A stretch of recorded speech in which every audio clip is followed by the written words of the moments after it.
ఆచి chicken masala. Iran పై America Israel యుద్ధం మొదలై నెల రోజులు గడిచిపోయాయి. ఫిబ్రవరి 28న Iran supreme leader Ayatollah Ali ఖమేనీని అమెరికా ఇజ్రాయెల్ హత్య చేయడంతో మొదలైన ఈ సైనిక ఘర్షణ ఇంకా కొనసాగుతోంది. అయినా ఇప్పటిదాకా అమెరికా అధ్యక్షుడు డొనాల్డ్ ట్రంప్ నిర్దేశించిన లక్ష్యాలేవీ నెరవేరలేదు. ట్రంప్ అంచనాలను మించిన రేంజ్ లో ఇరాన్ సైన్యం ప్రతిఘటిస్తుండడం వల్లే ఈ పరిస్థితి నెలకొందని రక్షణ రంగ నిపుణులు అంటున్నారు.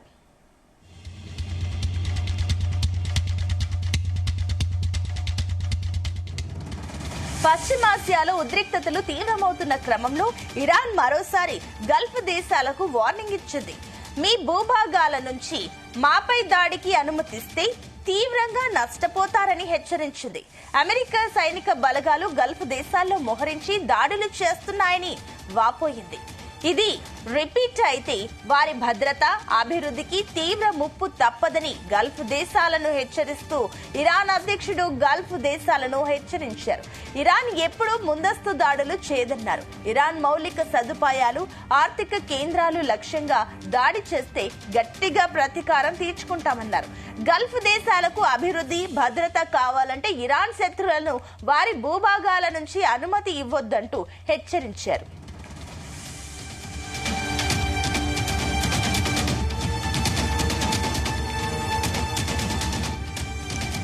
ఇదిలా ఉంటే పశ్చిమాసియాలో ఉద్రిక్తతలు తీవ్రమవుతున్న క్రమంలో దుబాయ్లోని 2 అమెరికా సైనిక స్థావరాలపై దాడి చేసినట్లు ఇరాన్ ప్రకటించింది. గతంలో ఇరాన్ జరిపిన దాడుల తర్వాత అమెరికా సైన్యం ఈ ప్రాంతాలకు తరలి వెళ్లిందని తెలిపింది. ఆ ప్రదేశంలో దాదాపుగా ఐకా సైన్యం ఉందని, 400 మంది ఒకచోట, 100 మంది సైనికులు మరో చోట ఉన్నట్లు గుర్తించామని, ఖచ్చితమైన క్షిపణి, డ్రోన్ దాడులు జరిపామని ఇరాన్ తెలిపింది. అమెరికన్ సైనికులకు ఆ ప్రాంతం శ్మశానంగా మారిందని, చివరికి అమెరికా నాయకత్వం వెనక్కి తగ్గడం తప్ప మరో మార్గం ఉండదని ఇరాన్ అధికార వర్గాలు తెలిపాయి.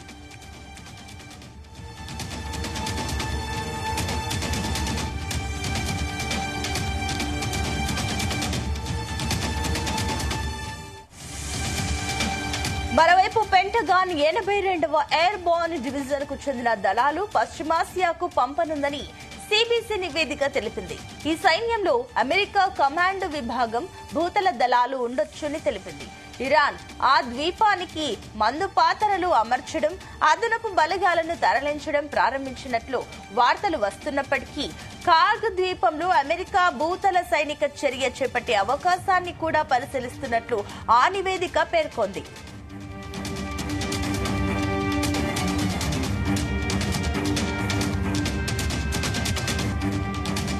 దాడుల ప్రభావంతో ఇరాన్ సైనిక సామర్థ్యాలను తగ్గాయని అమెరికా, ఇజ్రాయెల్ అంటున్నాయి. పెద్ద సంఖ్యలో ఇరాన్ సైనిక అధికారులు, నేతలను మట్టుబెట్టామని చెబుతున్నాయి. ఇరాన్ ఆయుధ తయారీ యూనిట్లను ధ్వంసం చేశామని అవి ప్రకటిస్తున్నాయి. అయినా ఇప్పటికీ ఇరాన్ ప్రతిఘటిస్తూనే ఉంది. అరబ్ దేశాలలోని అమెరికా సైనిక స్థావరాలతో పాటుగా ఇజ్రాయెల్లోని ప్రధాన నగరాలపై మిసైల్, డ్రోన్ దాడులను ఇరాన్ కొనసాగిస్తోంది.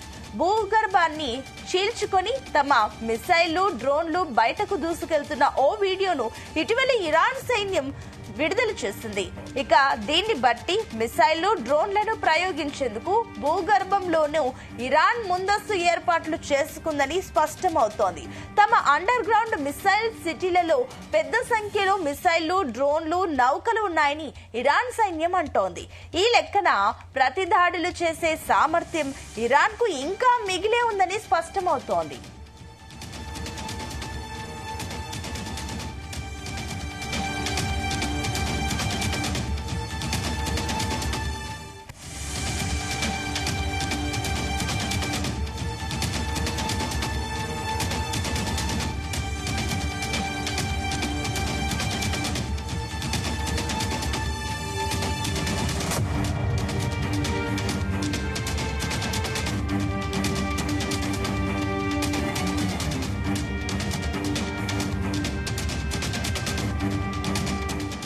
ఇరాన్ పై అమెరికా ఇజ్రాయెల్ యుద్ధం మొదలై నెల రోజులు గడిచిపోయాయి.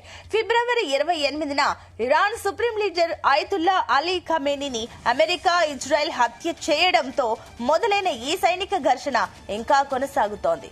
అయినా ఇప్పటిదాకా అమెరికా అధ్యక్షుడు డొనాల్డ్ ట్రంప్ నిర్దేశించిన లక్ష్యాలేవీ నెరవేరలేదు. ట్రంప్ అంచనాలను మించిన రేంజ్ లో ఇరాన్ సైన్యం ప్రతిఘటిస్తుండడం వల్లే ఈ పరిస్థితి నెలకొందని రక్షణ రంగ నిపుణులు అంటున్నారు.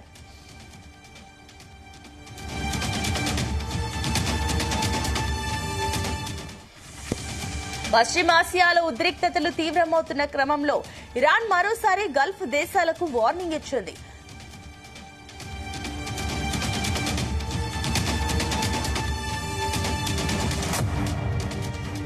పశ్చిమాసియాలో ఉద్రిక్తతలు తీవ్రమవుతున్న క్రమంలో ఇరాన్ మరోసారి గల్ఫ్ దేశాలకు వార్నింగ్ ఇచ్చింది. మీ భూభాగాల నుంచి మాపై దాడికి అనుమతిస్తే తీవ్రంగా నష్టపోతారని హెచ్చరించింది. అమెరికా సైనిక బలగాలు గల్ఫ్ దేశాల్లో మోహరించి దాడులు చేస్తున్నాయని వాపోయింది. ఇది రిపీట్ అయితే వారి భద్రత, అభివృద్ధికి తీవ్ర ముప్పు తప్పదని గల్ఫ్ దేశాలను హెచ్చరిస్తూ ఇరాన్ అధ్యక్షుడు గల్ఫ్ దేశాలను హెచ్చరించింది. ఇక ఇరాన్ ఎప్పుడు ముందస్తు దాడులు చేయదని అన్నారు. ఇరాన్ మౌలిక సదుపాయాలు, ఆర్థిక కేంద్రాలే లక్ష్యంగా దాడి చేస్తే గట్టిగా ప్రతీకారం తీర్చుకుంటామన్నారు. గల్ఫ్ దేశాలకు అభివృద్ధి, భద్రత కావాలంటే ఇరాన్ శత్రువులను వారి భూభాగాల నుంచి అనుమతి ఇవ్వొద్దంటూ హెచ్చరించారు.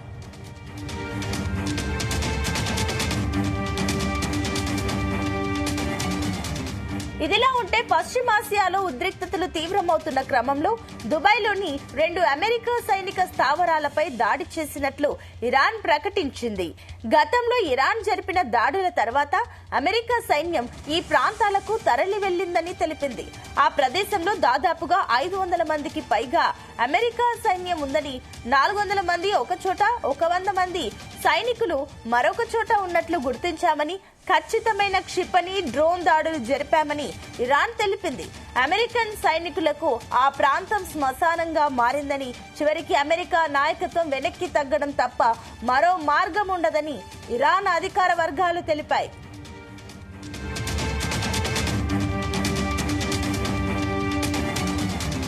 మరోవైపు పెంటగాన్ 82వ ఎయిర్ బౌన్ డివిజన్ కు చెందిన దళాలు పశ్చిమాసియాకు పంపనుందని సిబిసి నివేదిక తెలిపింది.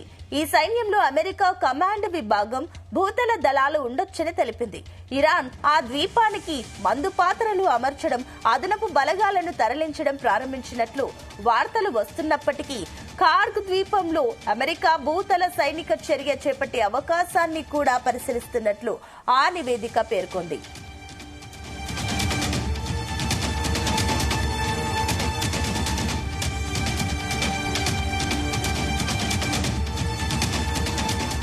దాడుల ప్రభావంతో ఇరాన్ సైనిక సామర్థ్యాలు తగ్గాయని అమెరికా, ఇజ్రాయెల్ అంటున్నాయి. పెద్ద సంఖ్యలో ఇరాన్ సైనిక అధికారులు, నేతలను మట్టుబెట్టామని చెబుతున్నాయి. ఇరాన్ ఆయుధ తయారీ యూనిట్లను ధ్వంసం చేశామని అవి ప్రకటిస్తున్నాయి. అయినా ఇప్పటికీ ఇరాన్ ప్రతిఘటిస్తూనే ఉంది. అరబ్ దేశాలలోని అమెరికా సైనిక స్థావరాలతో పాటుగా ఇజ్రాయెల్లోని ప్రధాన నగరాలపై మిసైల్, డ్రోన్ దాడులను ఇరాన్ కొనసాగిస్తోంది. భూగర్భాన్ని చీల్చుకొని తమ మిసైళ్లు, డ్రోన్లు బయటకు దూసుకెళ్తున్న ఒక వీడియోను ఇటీవలే ఇరాన్ సైన్యం విడుదల చేసింది. దీన్ని బట్టి మిసైళ్లు, డ్రోన్లను ప్రయోగించేందుకు భూగర్భంలోనూ ఇరాన్ ముందస్తు ఏర్పాట్లు చేసుకుందని స్పష్టమవుతోంది. తమ అండర్ గ్రౌండ్ మిసైల్ సిటీలలో పెద్ద సంఖ్యలో మిసైళ్లు, డ్రోన్లు, నౌకలు ఉన్నాయని ఇరాన్ సైన్యం అంటోంది. ఈ లెక్కన ప్రతిదాడులు చేసే సామర్థ్యం ఇరాన్కు ఇంకా మిగిలే ఉందని స్పష్టమవుతోంది.